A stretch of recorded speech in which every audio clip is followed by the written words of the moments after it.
आज जस्टिस खन्ना साहब ने जो है जस्टिस गवई साहब की बेंच को ये मामला ट्रांसफ़र कर दिया है। इसकी वजह क्या हो सकती है?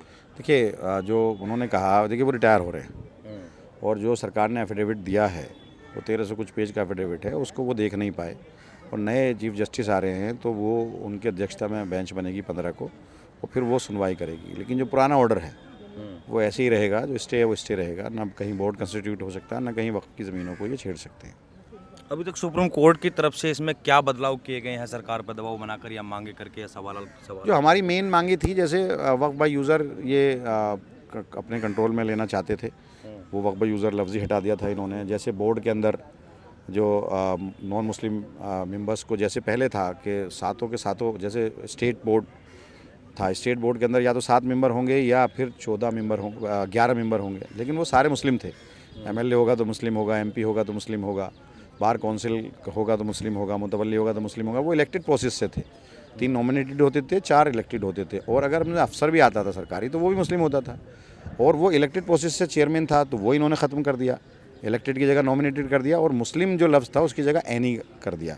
ऐसे ही नेशनल वक्फ काउंसिल है, उसके अंदर 20 मेंबर हुआ करते थे और 20 के 20 जो है मुस्लिम थे।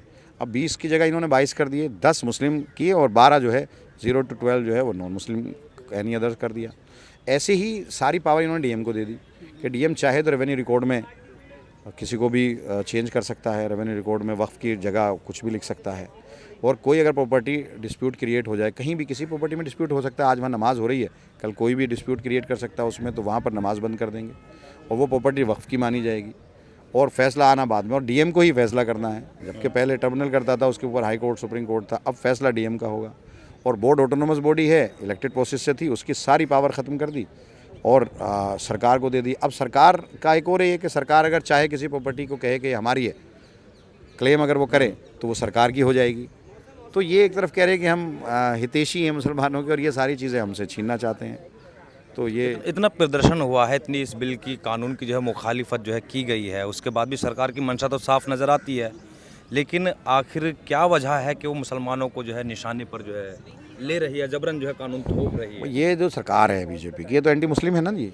इसके सारे काम मुसलमानों के ख़िलाफ़ हैं, जो भी चीज़ें हैं एंटी मुस्लिम है और इसी पर इनकी राजनीति टिकी हुई है। मुसलमानों के ख़िलाफ़ राजनीति करो, हिंदू भाइयों को एकजुट करने की कोशिश करो, नफ़रत पैदा करो, जगह जगह झगड़े कराओ। अब ये सब चीज़ें अगर होंगी तो जगह जगह झगड़े ही तो होंगे। एक गांव में मस्जिद में या किसी इलाके में नमाज़ हो रही है, कल कोई भी उसमें डिस्प्यूट क्रिएट कर दे, मस्जिद रुक जाएगी तो क्या होगा? नमाज अगर रुक जाएगी तो क्या होगा? दफीना करने जाएँ लोग, डीएम आकर रोक दे तो वहाँ क्या होगा? झगड़े ही तो होंगे, ज़मीनें कब्ज़ा होंगी, झगड़े होंगे। तो ये सब चीज़ें हैं जिसकी वजह से हम सब लोग इसके ख़िलाफ़ हैं और हमें पूरी उम्मीद है कि जो कॉन्स्टिट्यूशन ने हमें पावर दी हैं, इसमें सीधा सीधा कॉन्स्टिट्यूशन की ख़िलाफ़ वर्जी है। कॉन्स्टिट्यूशन ने जो हमें पावर दी है और हर मज़हब को पावर दी है, हमें ही थोड़ा ना दी है। ये तो अगर जो हिंदू भाई हैं उनको पावर दी है कि वो अपने मंदिरों का या अपने मठ का देख रेख करें, अपने हिसाब से करें, उन्हीं के लोग करें। ऐसे ही सिखों को दी है कि वो अपने गुरुद्वारा, सिख वो गुरुद्वारा प्रबंधक कमेटी है, वो सारे सिख लोग हैं। मंदिरों के जितने मठ हैं, मंदिरें हैं, उसकी कमेटी में सब गैर मुस्लिम हैं। क्रिश्चियन जो है वो चर्च के अंदर हैं। तो अगर मस्जिदों में, जैसे मस्जिद है, ये कहते हैं कि साहब मुसलमानों के इदारे नहीं हैं, तो मस्जिद किसका इदारा है? ये जो वक्फ़ है, बोर्ड है, वो मैनेजमेंट कमेटी ही तो है। किस चीज़ की?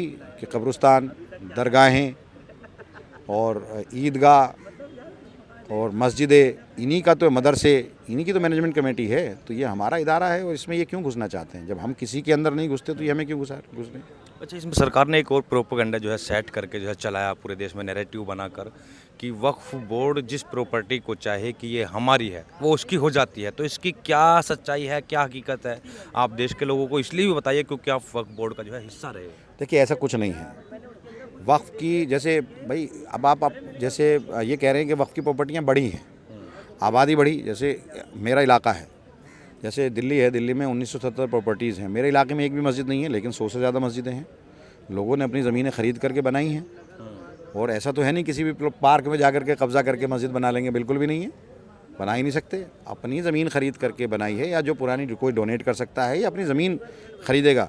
ऐसे ही सारे कब्रिस्तान हैं गाँव देहात के अंदर। अगर गाँव की आबादी 1,000 थी तो अगर 10 मस्जिदें थी, तो आज अगर 10,000 हो गई तो 100 मस्जिदें हैं। तो लोगों ने ज़मीनें ख़रीदी हैं या तो किसी ने डोनेट की है या ज़मीनें खरीदी हैं। कब्रिस्तान अपने खेत लोगों ने डोमिनेट किए हैं, तो ऐसा नहीं है कि वक्फ ऐसे ही कब्जा कर लेगा, बल्कि वक्फ की ज़मीनों पर कब्जा किया दूसरे इदारों ने। हाँ, सरकारी दिल्ली के रिपोर्ट अंदर- भी कहती है कि दिल्ली के दिल्ली में अंदर भी ही- सैकड़ों दिल्ली के- जमीनों को जो है अभी मैं बताऊं, लाल मस्जिद सबके सामने है, लोधी रोड पर है, उसके पीछे का पूरा कब्रिस्तान कब्जा करके इन्होंने जो है वहाँ बिल्डिंग बना दी।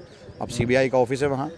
माता सुंदरी रोड है दिल्ली के अंदर, उस पर कर लिया कब्जा करके उसमें जो है। और एक ऐसी 484 खसरा जो 123 प्रॉपर्टी में आता है, जो DPS के बराबर वाली पीछे की प्रॉपर्टी है, 30 बीघे हमारी ज़मीन है, वो इन्होंने अलॉट कर दी कब्जा करके। तो ये हमारे ज़मीनों पर और दूसरे लोगों ने कब्जा किया। जो 123 प्रॉपर्टी है, 123 नहीं थी, ये तकरीबन 246 प्रॉपर्टी थी।